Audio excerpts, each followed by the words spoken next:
370 हटने के बाद कश्मीर बदल रहा था, तभी आया नया आतंक का जहर। नमस्कार, मैं गुलिस्ता और आप देख रहे हैं प्राइम न्यूज। कश्मीर, जिसे कभी धरती का स्वर्ग कहा जाता था, वहां की वादियों में एक बार फिर डर गूंजा है। लेकिन इस बार ये डर सिर्फ गोलियों का नहीं था, ये डर था आतंक की उस सोच का जो अभी भी नहीं चाहती कि कश्मीर आगे बढ़े, कश्मीर के लोग मुस्कुराए।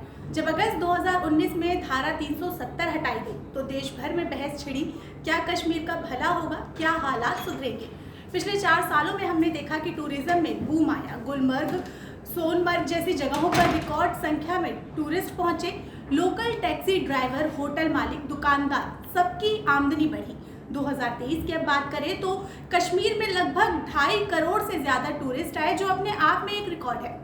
लेकिन जब कश्मीर में खुशहाली लौटती है, तब आम आदमी का चूल्हा जलता है और आतंकवाद की दुकान बंद होने लगती है, क्योंकि आतंकियों की जरूरत है कि वो लोकल सपोर्ट की। अब उन्हें चाहिए कि गाइड, शरण और कभी कभी हमदर्दी। लेकिन जब लोगों को रोजगार मिल रहा हो और उनके बच्चे स्कूल जा रहे हो, जब उनका होटल बुक हो रहा हो, तब कोई क्यों आतंकियों की बात सुनेगा। यही डर था आतंकियों को और यही वजह बनी इस हमले की। अब आपको बता दें कि अमरनाथ यात्रा शुरू होने वाली है।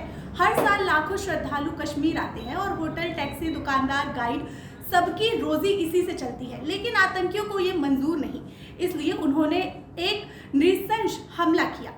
पहलगाम में भेलपुरी खा रहे पर्यटकों से उनके धर्म पूछा गया और फिर पैंट उतरवा कर उनकी पहचान की गई और फिर उन्हें गोली मार दी गई। सोचिए, खाना खाते हुए किसी की जान ले लेना, सिर्फ इसलिए कि वो मजहब के नहीं है। अब क्या यही इस्लाम है? क्या यही इंसानियत है? इस हमले के देश भर के मुस्लिम समुदाय ने आतंकियों की हरकत को धिक्कारा है। मैं भी मुस्लिम हूँ, मेरा नाम गुलिस्ता है। कई मुस्लिम स्कॉलर ने कहा कि इस्लाम में निर्दोष की हत्या सबसे बड़ा गुनाह है। दिल्ली की जामा मस्जिद से लेकर कश्मीर की मस्जिदों तक दुआओं में इंसानियत के लिए अल्फाज थे, आतंकियों के लिए नहीं।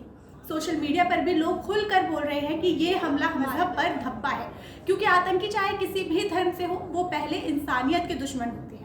अब कुरान कहती है एक निर्दोष की हत्या पूरी इंसानियत की हत्या के बराबर है। अब गीता कहती है अधर्म पर चुप रहना भी अधर्म है।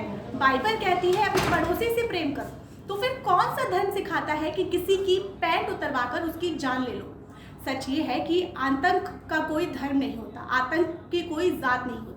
अब कश्मीर बदल रहा है। अब वहाँ के युवा हथियार नहीं, कंप्यूटर, कैमरा और किताब उठा रहे हैं। अब वहाँ की लड़कियाँ स्पोर्ट्स में मेडल जीत रही हैं। अब वहाँ के होटल एडवांस में बुक हो रहे हैं और यही बात आतंकियों को बुरी लग रही है। लेकिन अब कश्मीर के लोग भी समझ चुके हैं कि अगर हमें आगे बढ़ना है तो आतंक से पीछा छुड़ाना ही होगा। आज हम सिर्फ पीड़ितों के लिए नहीं रो रहे हैं, हम उस सपने के लिए भी लड़ रहे हैं जिसमें कश्मीर का बच्चा बिना डर के स्कूल जा सके, जिसमें पहलगाम की दुकान के सामने सेल लिखा हो, ना कि क्लोज ड्यू टू टेरर। आज हम एक आवाज में कह रहे हैं, आतंकवाद तेरा धर्म नहीं, तेरा चेहरा ही तेरी पहचान है। और वो चेहरा हम सब देख चुके हैं।